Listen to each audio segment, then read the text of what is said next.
ঈদ যাত্রার খবর জানাতে রাজধানীর সায়েদাবাদ বাস টার্মিনাল থেকে যুক্ত হচ্ছেন সহকর্মী হাসিব পান্থ। হাসিব, বাসে ঈদ যাত্রায় যাত্রীদের ভিড় কেমন দেখছেন এবং কোনো অভিযোগ আছে কিনা জানাবেন।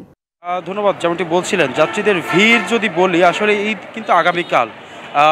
সে প্রেক্ষিতে কিন্তু সকালে যেমন আমরা সদরঘাট ছিলাম, পরবর্তীতে আমরা এসেছি সায়েদাবাদ বাস টার্মিনালে, যেখানে গতকালকে কিন্তু এখানে প্রচণ্ড ভিড় থাকলেও আজকে তুলনামূলকভাবে কিছুটা কম দেখা যাচ্ছে। আমি যদি আপনাকে একটু দেখাই, এই আমরা এখন যে অবস্থানে আছি, এখান থেকে আসলে সিলেট, মৌলভীবাজার, সুনামগঞ্জের গাড়িগুলো আসলে এখান থেকে বের হয়। তবে কিছুক্ষণ আগে, অর্থাৎ 11টার পরবর্তী থেকে ওই রুটে যে সকল বাসগুলো ছিল, সকল বাসগুলো কিন্তু এখানে বিশেষ করে দাঁড়িয়ে আছে। এবং অনেক অভিযোগের কথা যদি বলে, অনেকে বলছিলেন অতিরিক্ত ভাড়ার কথা, তবে আইন শৃঙ্খলা বাহিনী তৎপর হওয়ার কারণে কিন্তু সেই সুযোগটি মিলছে না।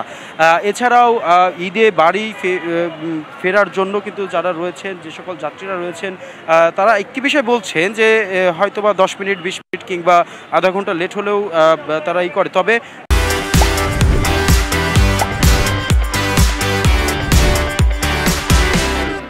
একে তো টিকিট নেই, তার পরবর্তীতে আসলে নির্ধারিত সময়ের মধ্যে অনেক যাত্রী এসে পৌঁছাতেও পারছেন না, যার কারণে কিন্তু বিড়ম্বনার শিকার হচ্ছে বাসগুলো। দেখা গেল কোনো কি 10টার দিকে ছাড়বে, সেটি ছাড়ছে 12টার দিকে। এইরকম একটি অভিযোগ কিন্তু বলেছিলেন। আমরা একটু কথা বলার চেষ্টা করব যারা এখানে বিভিন্নভাবে রুটের যাত্রীরা রয়েছে। আমরা একটু কথা বলবো। আসলে আপনি কোথায় যাবেন? কুমিল্লা যাবো।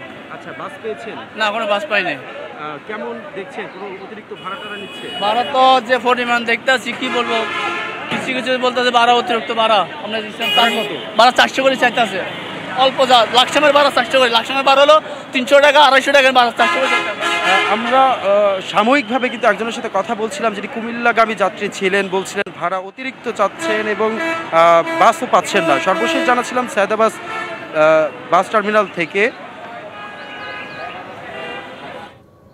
ধন্যবাদ হাসিব আপনাকে।